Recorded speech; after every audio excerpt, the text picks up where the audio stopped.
नमस्कार, मी राहुल कुलकर्णी. NDTVमध्ये तुमचं स्वागत आहे. विकासाची प्रक्रिया ही किचकट असते, तितक्या सहजासहजी पार पडत नाही.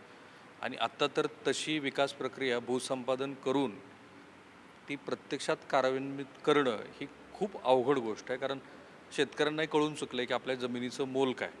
पूर्वी आता ज्या पुणे भागात आपण आहोत, तिथे जे गुंठेवारी करून करोडो रुपये कमवून जे नंतर गुन्हेगारी क्षेत्राकडे पण वळाले आणि ज्यांचे स्वतःच्या जमिनी गेले आणि पैसेही संपले, अशी काही उदाहरणं आहेत, काही चांगली उदाहरणं आहेत. पण जेव्हा पुणे जिल्ह्यातल्या पुरंदर तालुक्यामध्ये नवं आंतरराष्ट्रीय विमानतळ होऊ घातलेलं आहे, कारण पुणे शहरात असलेलं लोहगावचं जे विमानतळ आहे त्याला मर्यादा आहेत, कारण ते एकतर लष्करी विमानतळ आहे आणि त्याच्या एक्सपान्शनला पण खूप मर्यादा आहेत, विस्तारीकरणाला. आणि म्हणून पुरंदर तालुक्यातल्या पारगाव, एकरुखी, खानापूर, मुरुंबाड, हां खानावडी आहे का? बरं बरं बरं बरं बरं. मुरुंबाड, राजेवाडी, आंबोडे, हां असं गावाची नावं चुकलेत. कोणत्या गावाची नाव आहे ती? पारगाव, एकतपूर, खानावडी, मंजवडी, उदाचीवाडी, कुंभारवळ. एवढी गाव? 7 गाव. 7 गाव. तर ह्या 7 गावातली जमीन भूसंपादन करण्याची प्रक्रिया सुरू आहे. आणि श्री देवेंद्र फडणवीस यांनी काल असं म्हटलं आहे की हे जे शेतकरी आहेत त्यांचा विश्वास संपादन करून आम्ही ही जमीन संपादित करू. हे जे नवीन प्रस्तावित असलेलं विमानतळ आहे हे दुहेरी धावपट्टी असलेलं विमानतळ आहे. हे इथे मोठे कार्गो हब असणार आहेत. कार्गो हब म्हणजे व्यापारी आस्थापनासाठी करायच्या गोष्टी, मेंटेनन्स आणि रिपेअर युनिट्स असणार आहेत. आणि नवीन जो प्रस्तावित असलेला दोन्ही बाजूनं पुणे शहराच्या नवीन रिंग रोड आहे, त्या रिंग रोडला ह्याची कनेक्टिव्हिटी असणार आहे. ते नारायणगावपासून पण असणार आहे, मला वाटतं मांजरीतनं पण दिलेलं आहे, कारण मी तो DPR बघितला आहे त्या प्रकल्पाचा. हे ग्रीनफील्ड असलेलं एअरपोर्ट असणार आहे, म्हणजे याच्यातून शून्यापासून उभारला जाणारा हा स्वतंत्र एअरपोर्ट आहे. राज्य सरकारची प्रमुख संस्था महाराष्ट्र एअरपोर्ट डेव्हलपमेंट कंपनी आणि AAI म्हणजे एअरपोर्ट अथॉरिटी ऑफ इंडिया यांच्या संयुक्त विद्यमानं हा प्रकल्प होतो आहे. या विमानतळाची किंमत तुम्हाला माहिती नसेल, माहिती आहे किती किंमत आहे? हां 10,000 कोटी रुपये ही साधारणपणे त्याची अंदाजित किंमत आहे. हे PPP मॉडेल आहे, म्हणजे पब्लिक प्रायव्हेट पार्टनरशिपमध्ये विमानतळासाठी ह्या शेतकऱ्यांची 2400 हेक्टर, म्हणजे 2400 1 हेक्टर गुणिले 2.5 एकर अशा पद्धतीनं हे भूसंपादन होणार आहे. त्याचे फायदे बरेच सांगितले जात आहेत. एकतर पुणेकरांना स्वतंत्र आंतरराष्ट्रीय विमानतळ मिळेल, औद्योगिक आणि व्यावसायिक विकासासाठी ते गरजेचं आहे वगैरे, रोजगाराच्या मोठ्या संधी निर्माण होतील आणि बरीच गोष्टी आहेत जी मी त्याचे पॉझिटिव्ह पॉईंट्स तुम्हाला सांगत बसलो तर मग हे शेतकऱ्यांना असं वाटेल की मी त्यांच्यावरती अन्याय करतोय. मी काय म्हणलं तुम्हाला, वरून विमान येणार आहे, अडचण काय? आपण भाजीपाला घ्यायचा आणि विकायचा. आम्ही भाजीपाला आमच्या शेतात पिकवून आम्ही खातोय ना, आता आम्ही घेऊन विमानाने पाठवणार. आम्हाला विमानतळ नकोय, आम्ही विमानतळ होऊन देणार नाही. आम्ही आमच्या जमिनी आम्ही काडी करून प्रपंच केलेले. पवार साहेबांनी आमच्याकडे पुरंदर उपशाचा प्रकल्प आणलेला आहे. आता आमची 7 गावं सुजलम सुफलम झालेली आहेत. आम्ही आमच्या अर्धी भाकरी सुकी समाधानी आमच्या काळ्यात पिकवतो. थांबा, हे पवार साहेबांनी, तुम्ही आज शरद पवार साहेबांना भेटायला आलात हो. बरोबर आहे की नाही? हो. तर त्यांनी कुठला प्रकल्प आणलाय जिथं पाणी आलंय? पुरंदर उपशाचा पाण्याचा प्रकल्प त्यांनी योजना आणलेली आहे. ते पाणी आमच्या 7 गावात आज फिरते. आज आम्ही सगळी लोक बागायतदार झालेलो आहोत. काय काय मग आमच्यात 12 महिने 12 महिने आमच्या शेतातून तरकारी, ऊस, कांदा, वाटाणा, टमाटी, सीताफळ, अंजीर, आंबे, सर्व झाडं फळबागांनी आमचं गाव. सुवर्णा ज्ञानेश्वर मेमाने, पारगाव. तुमचं क्षेत्र किती? आमचं क्षेत्र आज आमची जॉईंट फॅमिली आहे. आमच्या आज 20 माणसांचं कुटुंब आहे. 18 रुपये निमोनिया मुलाला झाला तर 18 रुपयापासून आज 18 लाखापर्यंत आम्ही कामं करतोय शेतात. पाईपलाईनी करतोय, विहिरी खांदतोय. आज आम्ही जेवढं उत्पन्न काढतोय तेवढं सगळं शेतात घालवतो. आज माझी मुलं 2 पुतणे 2 मुलं आहेत. BSc ॲग्री करून मुलं आमची घरी आनंदात शेती करून खातात. काय छोटा मोठा व्यवसाय करतात, ती शेती करून करतात. आम्ही सुखी आणि समृद्ध आहे. क्षेत्र आहे आपलं? आमचं 20 एकर जमीन आहे. 20 एकर. हो. आणि कुटुंब आहे 20 जणांचे. आणि आपलं वार्षिक उत्पन्न किती? वार्षिक उत्पन्न मग सांगते ना, 18 रुपये खर्च करायला नव्हते, आज 18 लाखाचं वार्षिक उत्पन्न आम्ही काढू शकतो. हा, काय काय केलेलं आहे आपण? आम्ही ऊस आहे, कांदा आहे, आमच्यात टमाटी लावतो, वाटाणा असतो. सगळे प्रत्येक पीक आमच्या शेतात आम्ही घेतो. वर्षातून एका जमिनीत 2-2 पिकं घेतो. ऊस कोणता लावता? 62 ऊस असतो 62. सोमेश्वर कारखान्याला आमची ऊस जातात आमच्या किती टन पुरंदर जातो ऊस आपला? आमचा 200-250 टन ऊस जातो दरवर्षी. वर्षाला बिल किती येतं? आता बिल आम्ही तरी 8-9 लाख रुपये येत असतील. बरं, हा मग 3000 रुपये जरा किती थांबा की थांबा. तुम्ही आनंदी आहेत? मग पहिला शेतकरी भेटला मला, शेतकरी आनंद असला. हो आनंदीच आहे आम्ही. आणि आम्ही पावसाने जरी आमची शेती गेली पिकं गेली तरी आम्ही सरकारला दोष देत नाही, आम्ही आमच्या कर्माला दोष देतो. पण सरकारनेच जर आमच्यावर विमानतळ आलं तर आम्ही सुट्टी देणार नाही. आम्ही एक तर आत्महत्या तरी करू, नाहीतर मग आम्ही आहे ना आत्महत्या केल्याशिवाय राहणार नाही. आम्ही आमची काळी आहे त्यांना देणार नाही. त्यांनी हा प्रकल्प 6 जागी केलाय, कुठंही न्यावं, पण आमच्या गावात त्यांनी करायचं नाही, साती गावात. आणि आम्ही साती गावाच्या महिलांनी ठरवलेलं आम्ही विमानतळ हे जरा आधी यांच्या भावना लक्षात आल्या की मग पर्यायी काय त्याच्यात संदर्भात, कारण हा व्हिडिओ श्री देवेंद्र फडणवीस बघणारच आहेत, त्यांच्यापर्यंत इतक्या थेटपणे अशा भावना पोचणारच आहेत. त्या बघितल्यानंतर पैशात नाही मोजणार. हां माय तुमची किती? माझी 3.5 एकर आहे. तुमची द्यायला हरकत नाही ना, ही तर 18 का द्यायची आम्ही आज आमच्या शेतीमध्ये अंजीर आहे, सीताफळे, पेरू आहे, ऊस आहे आणि एवढी शेती आम्ही माळ असताना त्याचं मळ केलंय आणि हे काही विमानतळाला देण्यासाठी केलंय का? आता हे जी फळबागा तुम्ही सांगताय त्याचे भाव वाढवून मिळवण्यासाठी जास्त सांगताय तुम्ही. अहो भाव वाढवायची गरजच नाही. आम्हाला आमच्या बाजारपेठेमध्ये चांगला बाजारभाव मिळतो. अजिबात आम्हाला या विमानतळाची गरज नाही. किती झाड आहेत तुमची पेरूची? पेरूची 100 झाडं आहेत. किती एकरात लावली? साधारणतः 1.25 एकरमध्ये आहेत. पाहुणे. कुठल्या किती अंतरावर लावली ती? 10 बाय 10 10 बाय 10. कधी लावलेली आहे? जवळजवळ 7-8 वर्ष झाली लावलेली आहे. सीताफळाची पण आहेत आत्ता चालू आणि पेरू पण आहे आणि डाळिंब पण आहे आणि ऊस सुद्धा आमच्या शेतामध्ये आहे. आणि एवढी बागायती क्षेत्र सोडून आम्ही जायचं कुठे आणि का जायचं? आमची हक्काची काळी आहे असताना आम्ही का जायचं? शासन आमच्यावर का जबरदस्ती करतंय? तुम्ही अनेक जागांचे सर्वे केलेत ना, तर कुठल्याही जागेमध्ये न्या, फक्त आमच्या इथं नको. तिकडचे शेतकरी हेच म्हणणार आहेत पुन्हा, मग आमचं बी नगर द्यायचं. द्यायचं कोणाचं मग आता? अहो द्यायचं मान्य आहे, पण आम्ही आमच्या शेतात आनंदी आहे ना. आम्हाला किती त्रास झाला तरी आम्ही आमच्या आईला कटाळत नाही ना, काळ्या आईला असं आहे ना.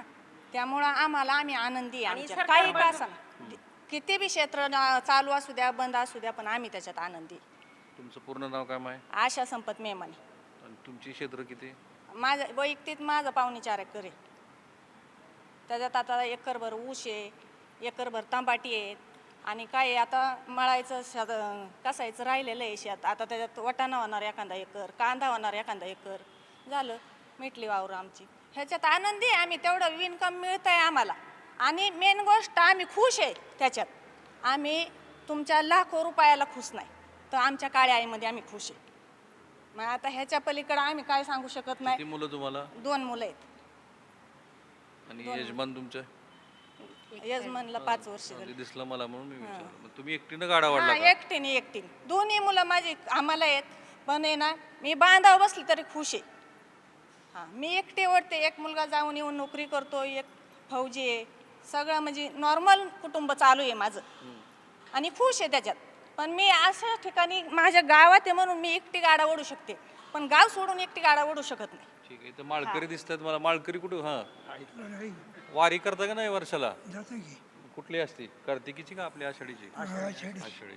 आता असं आहे, ह्यानी बी दिली नाही, ह्यानी बी दिली नाही, ह्यानी बी दिली, कुणी तर द्यावी लागेल की जमीन? नाही नाही, जमीन अशी द्यायची नाही. जमीन 1 गुंठा सुद्धा विमानतळाला द्यायची नाही. आम्ही जमिनीमध्ये खुश आहे. मरण आलं तरी चालेल आणि विमानतळ ज्या दिवशी होईल ना त्या दिवशी आम्ही आत्महत्या करू, सोडणार नाही. आत्महत्या करू, जगून तरी काय उपयोग आहे? दुसऱ्या गावात जाऊन काय भीक मागायचं का? स्वतः जेवढी मालकीची जमीन, लहानपणापासून जमीन वाढते. मला कळत नसतं तेव्हापासून शेती करतोय, बैल बानखडी तेव्हापासून शेती करतोय. जमीन माझी गुंठावर सुद्धा द्यायची नाही.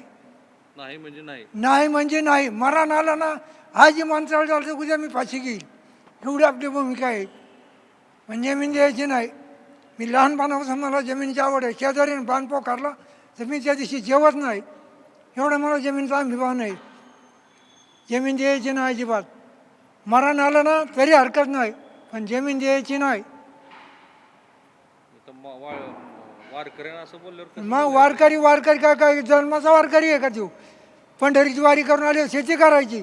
माझं 2 नातू लोक आहे, 5-6 गाय आहेत, शेती आहे, विहीर आहे, सगळं बागायचं आहे, काही काळजी नाही. आज माझी कारली बांधायला, तंबाटी आहेत, सगळे पिकं आहेत आमच्याकडं. शेती अशी द्यायची नाही. कुणी बाबासाहेब आला ना तरी हरकत नाही. त्याला जर हुकुमशाही असेल ना तर आमच्या गोळ्या घाला, पण विमानतळ करू नका. किती रान आहे मामा आपलं? माझं 7 एकर आहे स्वतःचं. 7 एकर क्षेत्र आहे. एक लोक आहेत, 2 नातू आहेत. विमानतळ करायचं असेल तर हुकुमशाहीने करा. लोकशाहीने विमानतळ होऊ शकत नाही. आता झोप लागते की नाही? हा झोप काय झोपत लागा ना. ही बुच बसले डोबाखंडीचं झोप लागल कशी? काय करायचं?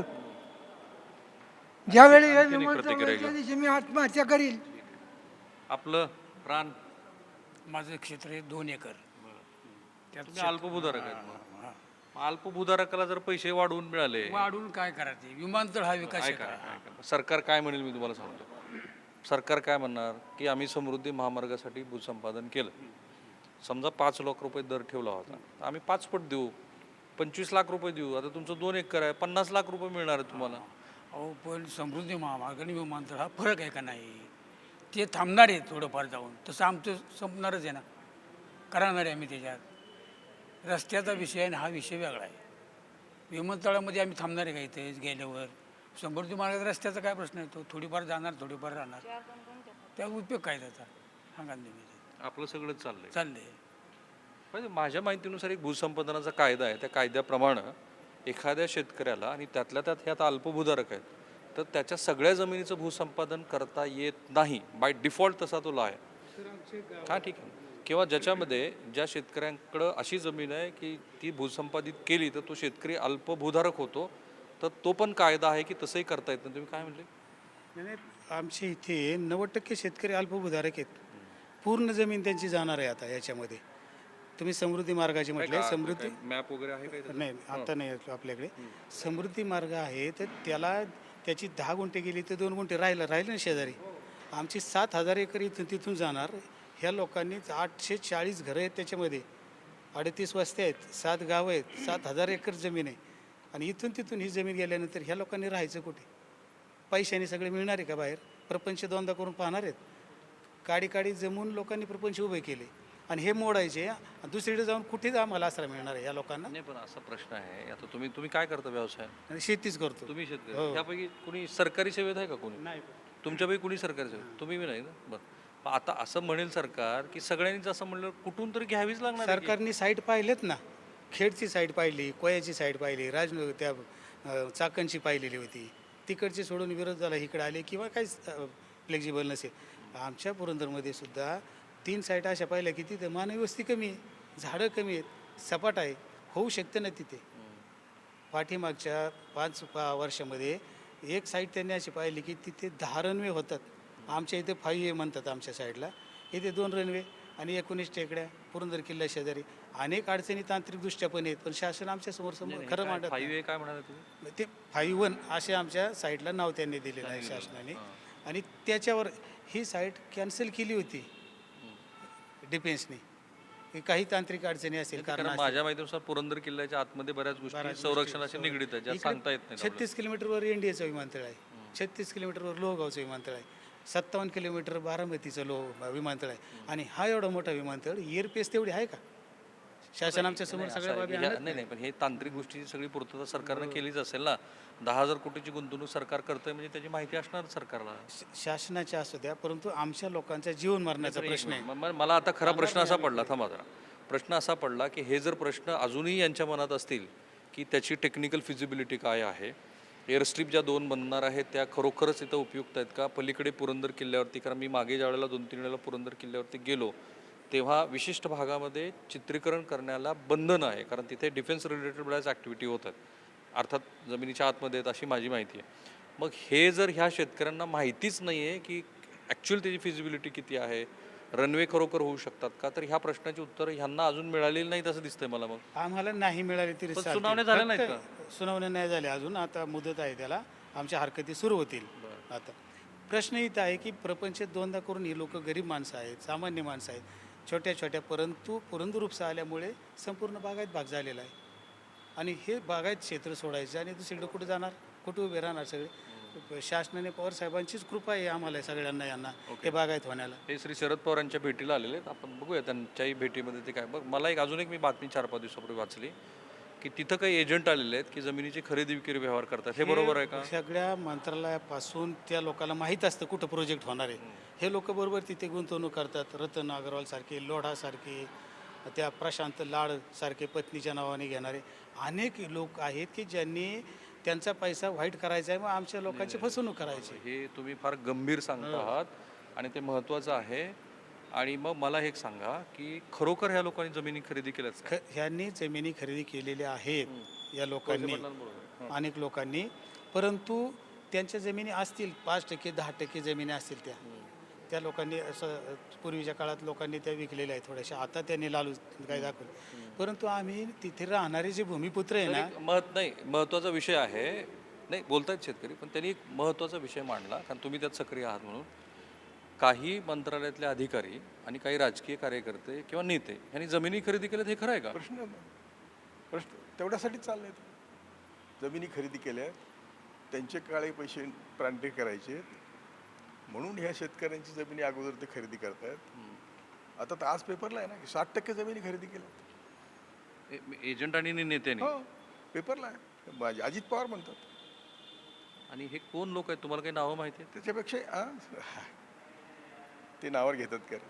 काय बोलतो तू? ते नावावर घेतील जमिनी. ते जे नावावर घेणाऱ्या जमिनी आहेत ते आता अदानीचं लॉजिस्टिक आहे 100 एकरात शेजारीच. प्रश्न तो नाही रे. मागच्या वेळी रिपोर्ट घेतलेला आहे आम्ही की फिजिबल नाही एअरपोर्ट. टोटल रिपोर्ट आमच्या बाजूने. तिथे पुढे त्याच्यामुळे फिजिबिलिटी नाही आहे. तिथे पुरंदर आहे.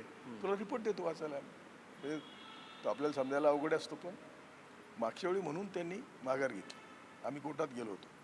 आत्ता पण आम्ही कोर्टात जातोच आहे. पण ही आता त्यावेळीची कोर्ट आणि आत्ताच्या कोर्टात फार फरक पडला. त्यामुळे न्याय मिळेलच असं नाही. म्हणून आम्ही नेहमीच पहिलं आंदोलन, नाही रेटलं तर कोर्ट, दोन्ही नाही रेटले तर सरकार. तर मग तुम्ही पवार साहेबांच्या भेटीला आलात, काय अपेक्षा त्यांच्याकडनं? ह्या लोकांना भेटायचं होतं आणि म्हणून मी म्हणलं मी पण येतो भेटायला. मी त्यांना अपॉइंटमेंट मागितली होती. त्यांनी रात्रीच फोन केला की उद्या 4 वाजता भेटू. ठीक आहे, तुमच्या त्या भेटीच्या वेळेला मी असलेच इथं, आपण बोलूया त्या विषयावरती. पण मला जरा हे शेतकऱ्यांची आधी बोलायचं आहे. हो सर, मी जरा व्यवस्थित. याच्यामध्ये त्यांनी काही लोकांची नावं घ्यायला नकार दिला आहे, पण किती लोकांनी मधल्या काळामध्ये जमिनीचे व्यवहार केले, काही कल्पना आहे? आता संख्या मला आपल्यापैकी कुणाची जमीन कुणी खरेदी केली? आपल्या पाहणीतल्या कुणाची खरेदी केली आहे का? आपल्या पाहणीतली कुणाची जमीन खरेदी झाली आहे का? नुसतेच आरोप करतो? नाही, आमच्या गावामध्ये या 7 गावामध्ये या लोकांनी जमिनी खरेदी केलेल्या आहेत. नाही, तुमच्या त्यांची गावाचं उत्तर नाव देतो आम्ही. पारगाव. पारगावात किती व्यवहार झालेत? पारगावात आता या 3 महिन्यात जवळजवळ 78 व्यवहार झालेत. आणि काय एकर भावाने घेतली जमीन त्यांनी? आता कुणी 60 लाख म्हणते, कुणी 60 65 लाख लाख, रुपये? 70 लाख एकर, 80 लाखापर्यंत त्यांच्या मजल्या गेलेल्या आहेत.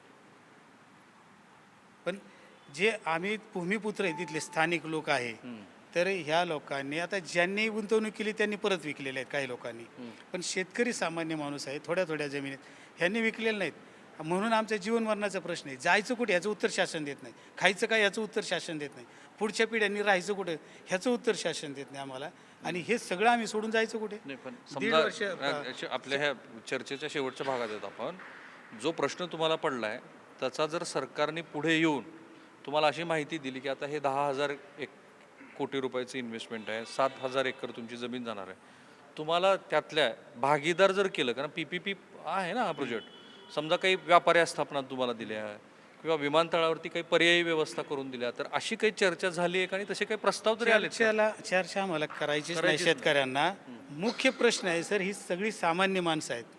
हा दुसरा व्यवसाय करू शकत नाही शेतीशिवाय. फार तर 4 आणखी गाया घेतील, 10-20 कोंबड्या पाळतील. त्याचं उत्पन्न करण्यासाठी हे सक्षम आहेत. ते स्किल यांच्याकडे आहे. बाकीचं स्किल या शेतकऱ्यांच्याकडे नाही ना आत्तापर्यंत. पिढ्याने पिढ्या व्यापारी लोक आहेत, त्यांची पिढ्याने पिढ्या काम चालत आलेलं असतं. ह्या पिढीचं ज्ञान पुढच्या पिढीला, पुढच्या पिढीचं ज्ञान, ते सक्सेस होतात. आम्ही शेतकरी कुठं धांद्या त्याच्यात सक्सेस, आम्हाला काहीच नको आहे. आई जमीन हे लोक आत्तापर्यंत करत आलेत, त्याच्यावर यांच्या पिढ्या पोचलेल्या आहेत. आणि ही सक्सेस स्टोरी की आम्ही आत्तापर्यंत तिथे उभे आहोत जमिनीमुळे आणि शेतीमुळे. हे आम्ही दिसतो, या शेतीमुळेच दिसलो याच्यात. मला एक व्यवहार तुम्ही सांगा जो तुमच्या पारगावात झाला आहे, 60 लाख रुपये एकर किंवा 80 लाख रुपये एकरचा, आठवतोय? माहिती आहे? शेतकऱ्याचं नाव माहिती आहे? शेतकऱ्याचं म्हणजे आरोप करून नुसतं घेणारे चालणार काय नाही. करतात कुणाच्याही सरकारी नावावर ऐकून घ्या सरकारी रेट प्रमाणे घेतात.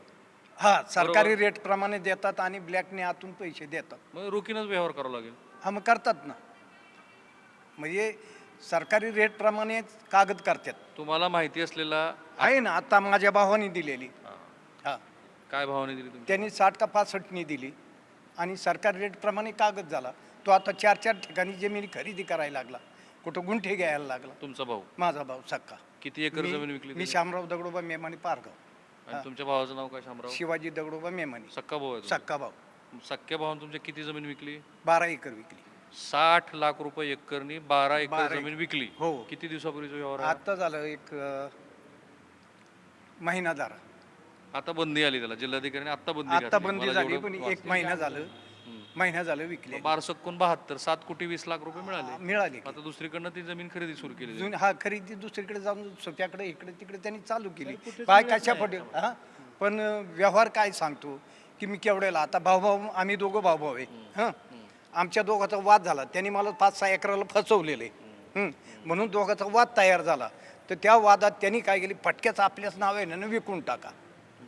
तुम्हाला अंधारात ठेवलंय मला. आम्हाला अंधारात ठेवलं. म्हणजे हा जरा भावाभावातला वादाचा विषय दिसतोय. बरं, ठीक आहे. आता तुम्ही आतापर्यंत जे आंदोलन केलंय त्याचं स्वरूप काय आणि पुढे काय करायचं? आम्ही आता 2016 पासून हे आंदोलन आम्ही मोर्चे काढले. पुण्याला कलेक्टर कार्यालयावर 3 मोर्चे आणले, तहसील कार्यालयावर 4 मोर्चे झाले, उपोषण झालेत, आमचे निदर्शनं झालेले आहेत. कामे गुम झाले तुम्ही, या इकडं. हां हां, बोला बोला. रोज आमचं चालूच आहे. आम्ही परवा सुद्धा आता आमचा मोर्चा इथे झालेला आहे आणि तरीही शासनाने आमचं म्हणणं, आमच्या आता 9,000 पत्रव्यवहार आम्ही केलेला आहे की आमच्या शेतकऱ्यांना द्यायची नाही, तर तुम्ही आमच्यावरती जबरदस्ती का करता. आणि मग मोजणी करायला आले, ड्रोनला आले, मग आम्ही त्याला विरोध केला, लाठीमार केला गोरगरीब शेतकऱ्यांच्यावरती.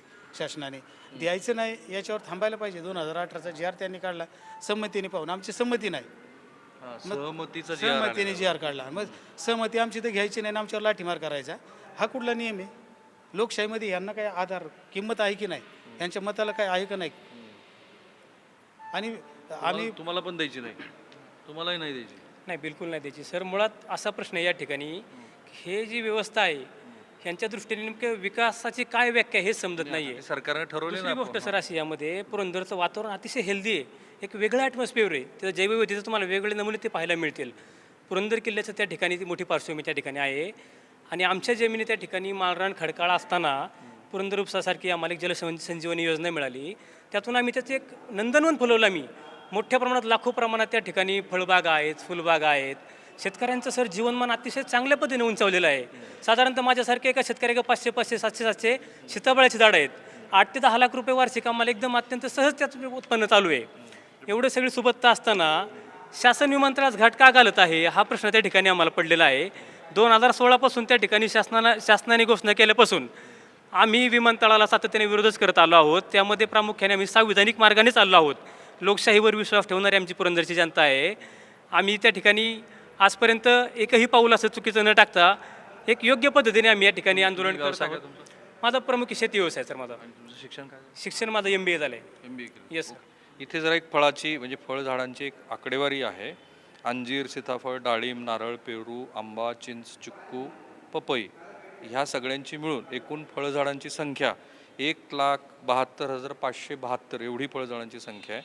दुभती जनावरं 4,875 आहेत आणि दुधाचं संकलन 13,450 लिटर प्रतिदिन एवढं दिसतंय. आता हे वाढवलेलं नाही ना मध्ये विमानतळ येणार? नाही, जी वस्तुस्थिती आहे ती समोर मांडली. शेतकरी कशाला खोटं बोलेल? हां, तुमचे 250 लिटर दूध जाते तुमचं हो. ही जी शेतकऱ्याची भावना आहे ती आपण महाराष्ट्र सरकारपर्यंत पोहोचवली. आता मी ते आधी जे सुरुवातीला म्हणालो तसंच की विकासाची प्रक्रिया आता खूप किचकट झालेली आहे आणि त्या प्रक्रियेमध्ये ह्यांचं सरकारसारखे आमचे खोटे मुखवटे नाहीत. आम्ही ओरिजिनल शेतकरी सरकार आणि आमची खोटं आहे. मनापासून कळकळी. बरोबर आहे. आज सरकारला जर आम्ही सांगितलं, तुम्ही आम्हाला काय सांगता? थांब, आम्ही सरकारला सांगितलं, सरकार आम्हाला सांगते तुमच्या आईची किंमत बोला. बरोबर, सरकारच्या खुर्च्यांची सरकारने किंमत बोलावी. जो भू संपादन करायला म्हणतो ना, तुम्ही शेती सोडून किंवा किंमत सोडून पैशात बोला. तुमच्या खुर्च्या खाली करायचं पैशात बोला. आम्ही शेतकरी तुम्हाला पैसे देतो. चालेल? चालेल का सरकारला? मग आमच्याकडे याची किंमत करणारा तुम्ही कोण? ही काळे सरकारने दिलेली आहे ठीक, या मुद्द्यावरती आपण थांबूया. श्री शरद पवार यांच्या भेटीला आता हे शेतकरी सगळे निघालेले आहेत. माझे सहकारी अविनाश पवार आणि कॅमेरामॅन निकेतन माने, समीर राहुल कुलकर्णी, NDTV मराठी, पुरंदर, पुणे जिल्हा.